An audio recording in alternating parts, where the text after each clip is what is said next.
And welcome to the podcast. We're here with Leslie Bennett, Carly Seelman, myself, Jimmy Scroggins from high atop our studios at Family Church in West Palm Beach, Florida. We're in the middle of a coronavirus crisis, Leslie. We are. This is crazy. This pandemic. We've never experienced anything like this in our lifetimes. No doubt about it, and it's changing the way that we do church, and you two are right at the forefront of it because you guys lead our communications group and help us think through how we're going to do church when we can't gather face to face. That's right, and it's been so rapid. I mean, it's just been, we've just have responding as quickly as we can, but then once we respond, it changes and we have to respond again. So we're trying to keep it out there, keep in the front of it, and we're so grateful for your leadership. We pulled together on Monday. We've got some teams in place. We're trying to figure out how we're going to do church pretty differently for the foreseeable future. Yeah, well, we're normally a face-to-face church. Face-to-face is one of our values, so we have a lot of face-to-face meetings. We have a lot of face-to-face gatherings.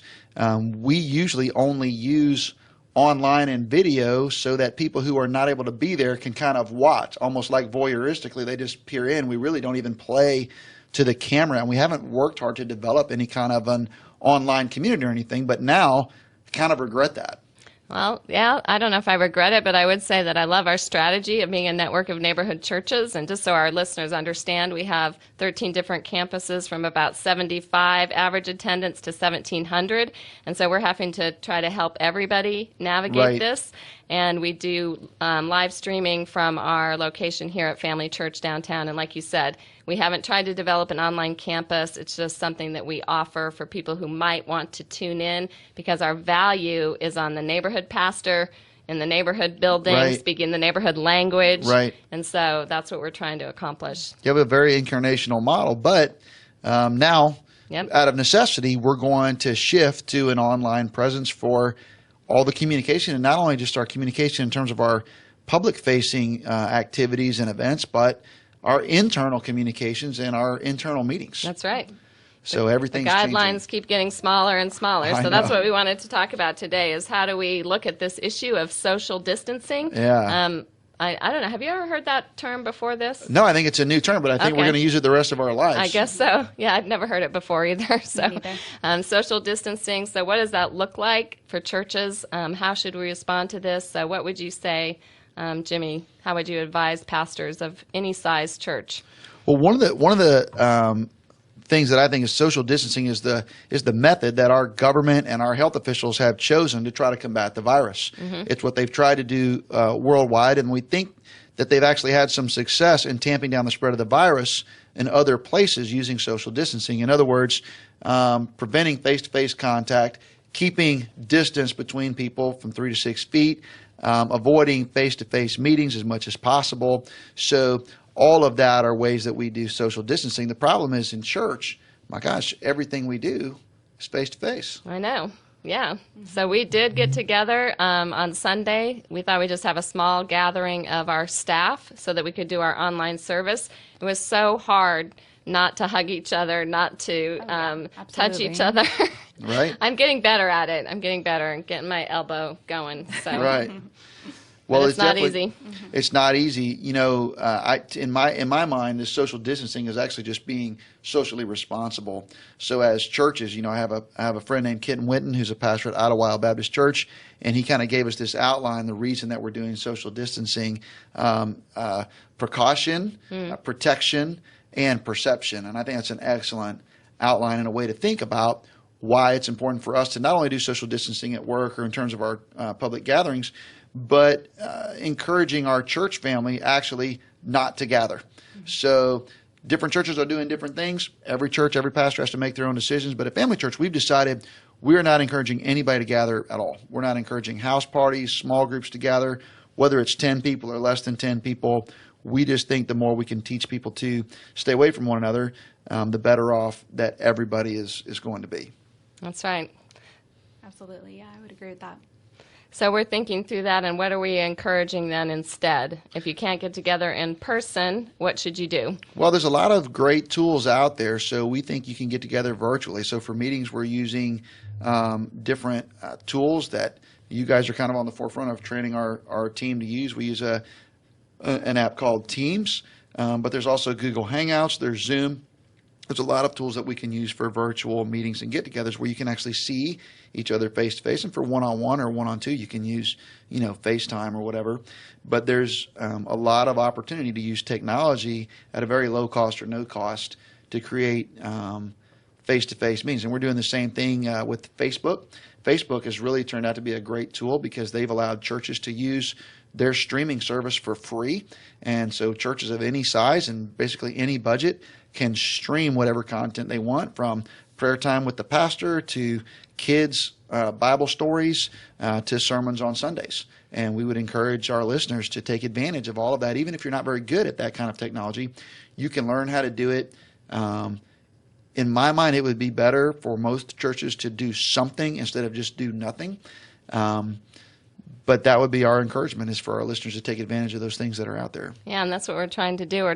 We put together some teams to look at how do we do adult groups, how do we do students, how do we do kids, how do we produce more content overall, no matter what it looks like. So the thing that I'm loving about this is we're having to really innovate and just go for it. Sometimes we think long and hard about what we're going to do, and these kinds of situations just make you innovate something and decide to push go. Like right now, we're just going to record this podcast and talk about social distancing. That's exactly right. So what are some other things that you would say? I mean, we talked about we're not encouraging people to gather in person. We're taking the guidelines seriously. We want to do our part. We also talked about it's one of the ways we can love our neighbors, truly love our neighbors. That's exactly right. Well, the thing of it is, if you go out and you get with a bunch of people, you don't know what services they've touched. You don't know where they've been, who served them food, who touched their silverware. You don't know what's happening in their home. Well, a lot of people go home, like we have people on our team who have elderly parents living in the house with them. And so what I do doesn't just affect me, because I can say, well, I'm not afraid of the coronavirus, or my kids aren't. But what if someone lives with an elderly mom or an elderly grandparent? What I am exposed to and I pass along to them can be passed along, and it can be deadly. And so part of loving our neighbors is let's tamp down the spread, and especially keep vulnerable people from getting the disease or getting exposed to the disease. That's right. So what can we do then? How can our pastors be pastors? How can we be leaders during this time? What do you think we should be doing? Well, I think we ought to be trying to stay in contact, so we ought to use the phones. I know it's almost become taboo to call someone. If you call someone, they're like, hey, why are you calling me? Why don't you text me? I think this is a great opportunity to have a greater connection. So you can even text and set up a FaceTime call or call them on the phone. I think letting people hear the voice of their pastors, their under shepherds, is a powerful thing. And just to make clear, like, our philosophy hasn't changed. We're a face-to-face church. We prioritize face-to-face connection and communication. And so our hope is that we use, out of necessity, this virtual season to continue to build connections so that one day, when we get the green light, we can gather face-to-face again. Mm-hmm. So our goal is not to replace face-to-face with something else. Our goal is to use this as a stopgap measure, but also to sharpen our skills and broaden our expertise so that when we gather face-to-face again, we can do so even more effectively and have better ways of connecting with people than we've ever had before. Yeah, so some people are saying this is going to change things forever. Like, church may never be the same after this. What would you say to that? Well, there's a lot out there. So certain futurists and people who study these things have been saying for years that virtual church is actually the future and face-to-face church is passé. I could not disagree with that more. I do think that virtual environments, virtual communication, presentations are going to be a part of the future. But I still think the incarnational nature of Christianity is face-to-face, life-on-life connection. And so I think we as Christians are going to want to gather in a room where somebody that we know and knows us is going to teach us the Bible, where people that we know can hold us accountable for living lives worthy of the gospel, and where we can encourage one another face-to-face and stir one another up to love and good deeds. So we don't want to neglect meeting together, and I don't think virtual meetings are what the Holy Spirit and the authors of Scripture had in mind, although out of necessity, I'm so thankful we live in a day where we can do this. I almost wonder if it will create more of a hunger that doesn't exist now, because we have both things going on, and a lot of people say, oh, the kids are always on their screens, they're never interacting face to face, they don't know how to have a conversation. Maybe we're all going to get really tired of that. That would be nice.